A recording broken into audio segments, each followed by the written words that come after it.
That down. Let's move on to this, shall we? You know, the ongoing drama about what's going to happen to Paramount has been going on. First, they were getting into negotiations with Skydance, and they entered into a 30-day exclusive negotiating window, but things didn't go well. And while they're in that window, Sony came along and said, hey, we'll give you $26 billion for Paramount. The problem was they were going to chop it up and, you know, kind of break it all up. But $26 billion is not something that the shareholders would scoff at. But then everything's kind of been at a stalemate. Then last week we found out that Skydance is going to be putting in another offer, and they did. And it looks like the Paramount board is recommending they take it. This comes to us from the folks at Variety who wrote this. The special committee established by Paramount Global's board of directors to evaluate mergers and acquisition proposals has reached an agreement with David Ellison's Skydance Media and his private equity backers on the terms of a complicated deal that would merge Skydance and Paramount while keeping Paramount publicly traded. That means Paramount will still be around. Variety has confirmed. Skydance and its partners, Redbird Capital and KKR, sweetened the original buyout offer to make it more attractive to non-voting shareholders of Paramount Global. Now, what came out over the weekend, well, it was being reported, I think, in Forbes, was that the offer that Skydance came back with again was for the equivalency of $15 a share. Understand that when that came out, Paramount was trading at about $11 a share. They were offering a $4 positive premium to the shareholders. We're talking about like 35% over market value. Mm-hmm. They went back to the shareholders to pitch. Now, the advantage, depending on who you are, of Skydance's offer to Paramount is that Paramount continues to exist. It'll have new leadership.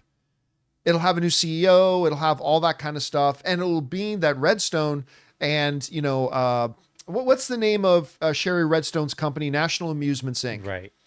The National Amusements, Inc., which owns 77% of Paramount, and Sherry Redstone, who is the head of that, would, for the first time in decades, her family will not be running Paramount anymore. Oh.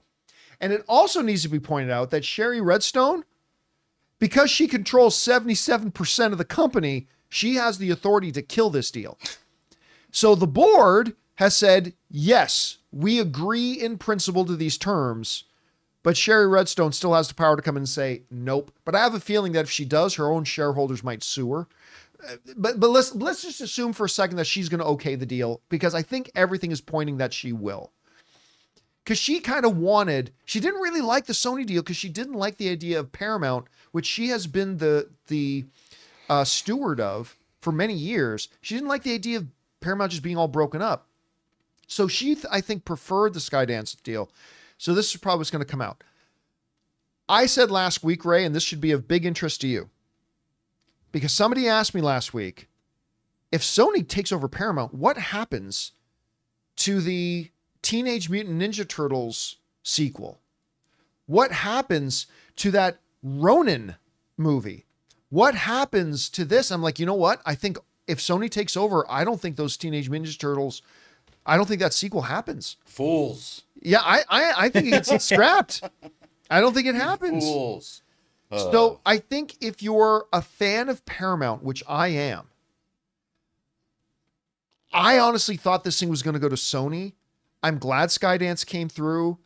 The idea of them keeping Paramount together still as a studio, still as a company, and really more merging it as they acquire it, I think this would be the best case scenario, personally. Now, Jonathan, I know you've been following this and you've been trying to keep up with all the ins and outs and the details. You think this deal goes through? I think it's time. This has that feeling like later today, maybe tomorrow, we're gonna get that push notification from Wall Street Journal or whatever that Sherry Redstone has approved the merger of Skydance and Paramount. Obviously, we don't know, but it just has that feeling. So I think this is going to be it. Yeah. And now this is a way to preserve that legacy. I agree. Before it was going to get bastardized, so, you know. This company's not going to be selling, from what you're reading, it's not going to be selling anything off of the Paramount. Look, I'm sure there's going to be parts of the Paramount empire that Skydance may not be interested in, But from what I understand, I think the core things will stay there. And I think that means Paramount Plus will continue. I think obviously, but the most important thing is that Paramount Studios continue. That's going to continue, yeah. And that's the main thing. So we now got to sit and wait and find out what the details are once they get it hammered out. And then if Sherry Redstone approves it. And I think she will. We want to thank a sponsor of today's video, Mint Mobile. My favorite spring cleaning takeaway is the post-clean clarity you get. Wow, how have I been living like this? It's kind of like when you find out that you've been paying a fortune for wireless when Mint Mobile has phone plans for just $15 a month when you purchase a 3-month plan. My last mobile service provider was quite good, but ever since I switched to Mint Mobile, I've enjoyed even better coverage, better phone clarity, and I'm paying less than a third of what I paid to my old provider. Say goodbye to your overpriced wireless plans, jaw-dropping monthly bills, and unexpected overages. All plans come with high-speed data and unlimited talk and text delivered on the nation's largest 5G network. Use your own phone with any Mint Mobile plan and bring your phone number along with all of your existing contacts. To get this new customer offer and your new 3-month unlimited wireless plan for just $15 a month, go to mintmobile.com/Campea. That's mintmobile.com/Campea. Cut your wireless bills to $15 a month at mintmobile.com/Campea. $45 upfront payment required, equivalent to $15 a month. New customers on first 3-month plan only. Speed slower above 40 gigabytes on unlimited plan. Additional taxes, fees, and restrictions may apply. See Mint Mobile for details. Anyway, guys, question is for you. What do you think about this? It looks like the Paramount deal might be getting done here and Paramount will still exist. Still other things can happen. Do you like this idea? Were you kind of hoping that they would go to Sony and maybe get broken apart for parts? Whatever you guys think, jump down to the comment section below and let us know your thoughts. Hey guys, thanks so much for watching this video. Make sure you like the video, leave a comment, and subscribe to our channel. And don't forget, we have a daily podcast called the John Campea Show podcast, available on Apple Podcasts, Spotify, or your favorite podcasting app of choice. Go and subscribe to it today so it'll be there when you need it.